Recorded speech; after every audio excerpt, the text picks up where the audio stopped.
Howdy gang, thanks for tuning in for another Cruise with Smooth. It was funny, right when I was wrapping up that other video, I just had this whole thought process run through my mind right as I was wrapping up about another video I ought to do.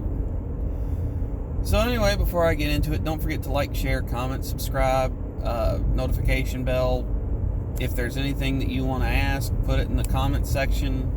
I'd be more than happy to answer it. If you want to know my opinion on a thing, I don't mind the research. So anyway, getting started, something that I don't understand. There's a buddy of mine I've known for, good grief, 8, maybe 9 years? Yeah.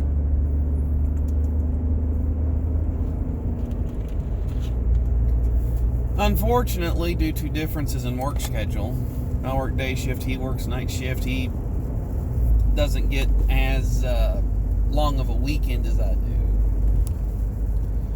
We don't get to hang out very often, but we do keep in touch quite a bit.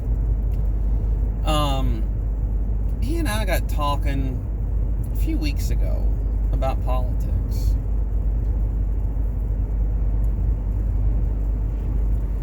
And he went on a 7 screenshot length rant politically, which I got no issues with. You know, this, I can talk about politics till you fall asleep. But the thing I didn't get, it was all totally anti-Trump. And I'm like, okay, here's where I land on it. You know, you've got Trump the man, which I'm not even a fan of. Cheats on his... He's been married multiple times. A lot of those marriages were born out of affairs. He is kind of a jerk. I do think it's hilarious watching everybody react to him when they said, you know, that Mitt Romney was going to put blacks back in chains. So I do think it's kind of funny the way that they react to Trump being a jerk when they were a jerk for years. So he is a jerk. You know, they started it. Anyway, but basically what it boils down to is he said that if he had the ability to, he'd give Trump the Thanos treatment. And I'm like, that's a little excessive, don't you think? He's like, no, his whole family's no good, lying crooks and da-da-da-da-da-da-da-da. And then he sent me a message the other day, he's... Okay, I'm by no means a psychiatrist, but if I've ever known anyone with Trump derangement syndrome, this is it. And I don't get why you would let anyone upset you that much.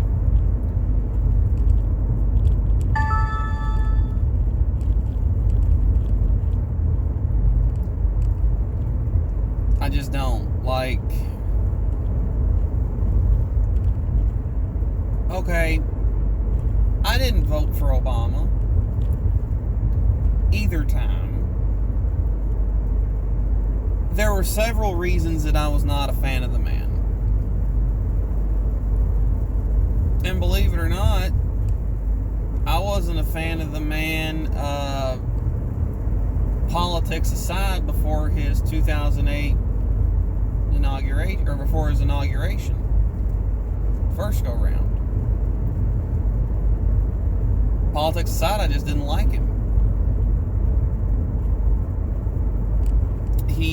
The one thing that he did is he was going to church, and his church came under scrutiny, and he dropped his church like a hot potato and started backpedaling on everything that his preacher taught and everything that his preacher believed, which really irked me because, and I'm not saying that I support Jeremiah Wright's preachings and teachings. But, you know, if you believe something, believe it. You know, if I were running for any elected office and my pastor said something controversial and it came under fire, I'm buddies with my pastor. We go out to lunch occasionally. Him and his whole family have an open door policy at my house. We're home, come in. And if I was running for any elected office and that came under fire, I'm going to say, look, I listen to my pastor. I believe what my pastor preaches. It's, you know, it lines up with biblical doctrine. And if you have questions, I'll answer them, but I'm not going to attempt to justify my beliefs to you just so you can slam me with them. And I'm not going to cower away from my beliefs just because it's slightly inconvenient. That was when I decided I didn't like Obama. I'm like, look, you got a right to believe whatever you want to believe, but just because someone says something cross to you about it, don't change your entire beliefs. And it wasn't that Obama started going to another church. I've done that multiple times.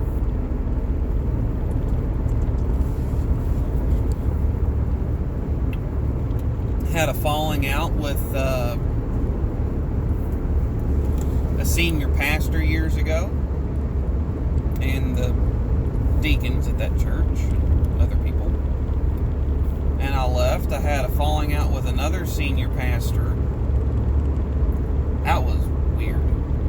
I felt called into ministry, to a different ministry, so I left the church.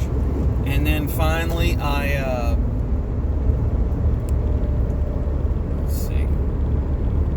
was at a church. I really liked the church, but they did not have a position for me to serve in the role that I'm able to serve in.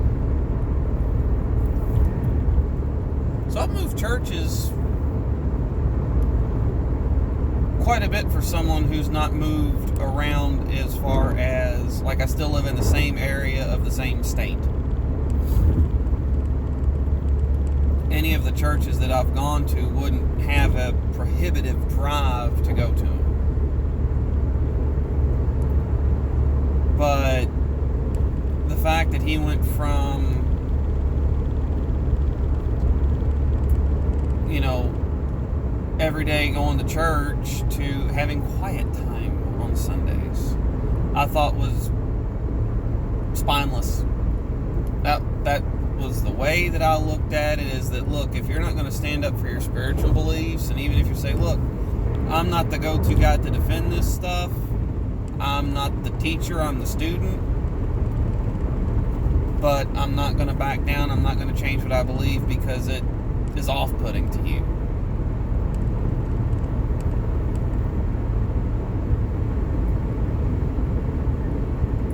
So that's when I decided I didn't like Obama, and I didn't vote for him either time.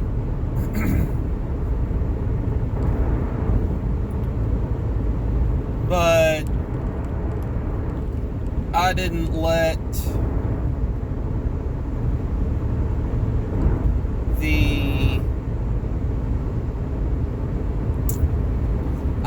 everything that happened in and around the White House and the things coming out of the press room and the news coverage and everything else set my mood for 8 years.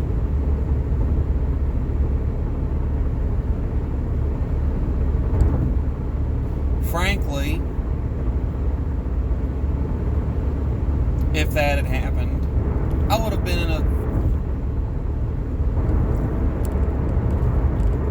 a fairly sour mood for 8 years of my life.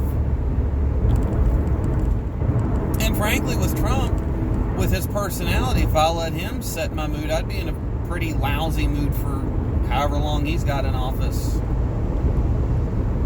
I like the policies, I don't like the man attached to him. So I don't get people letting the White House set set their mood. I don't, or elected officials at all. Like, give you a case in point, I can watch the news and the entire hour-long newscast could be a top 10 list of my least favorite politicians. And I'm going to say, man, they're stupid, man, they're ignorant, man, they're being idiots, whatever I got to say. And when it goes off, I might talk about it with my family or friends that I'm around while I'm watching it. But at the end of the day, guess what? They're on the other side of the TV saying whatever they're saying. I might think they're stupid. That's my right. They got a right to believe what they believe.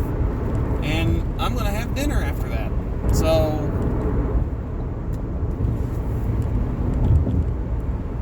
I don't get it.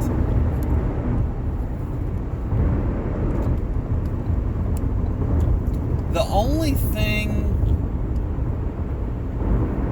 that I can recall politically that put me in a really bad mood, I want to say it was in 2013. There was a unscheduled government shutdown over funding. They had reached the debt ceiling. They had to up the debt ceiling to spend money to keep the government funded.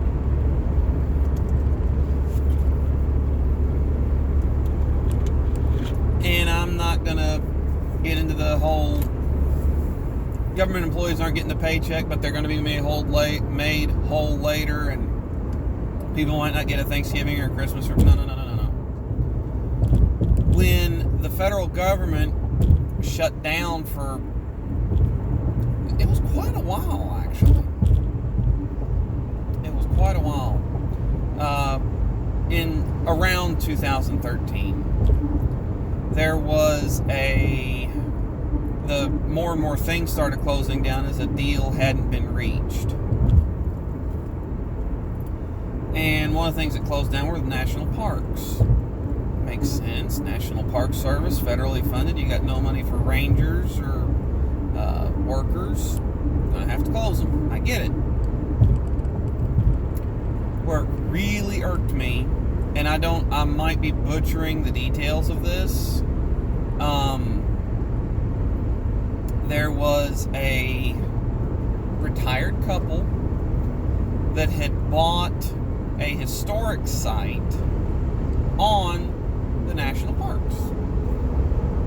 Something like that. A historic site, historic house, something like that. But anyway, long story short, their primary family residence was inside one of these parks or inside a federal reserve or a federal nature preserve, something like that. I don't remember exactly. But they were, and it wasn't just them, there was a whole community that had houses on federal land.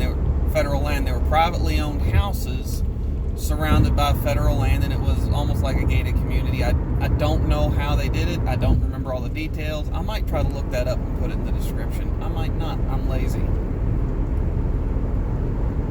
But anyway, as more and more things, whenever the federal government does shut down unscheduled, there's always like a ramp up, like we're closed and now we're a little more closed and now we're really closed, and oh, you wouldn't believe how closed we are.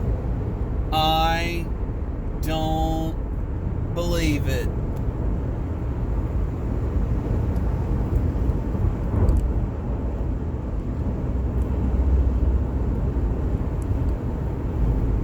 I'll be darned. So, I don't know if any of y'all are going to know what the heck I'm talking about, but there's a guy that's Facebook famous racing cars on huge 24s.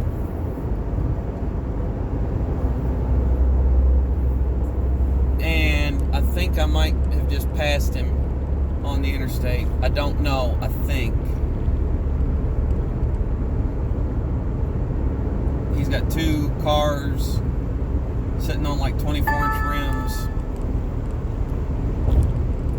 Anyway, what the heck was I saying? Oh, this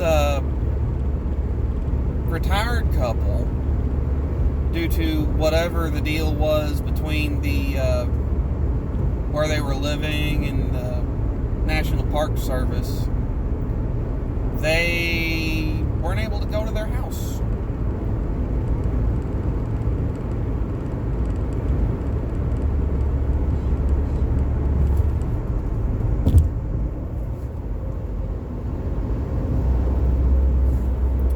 They had been given X number of days to move, and they're retired. They can't, they're fixed income, all that stuff.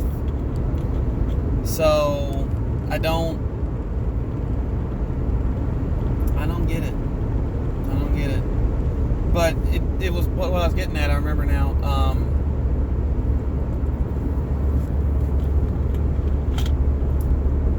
Every time the federal government closes, it's kind of like, well, we're closed a little.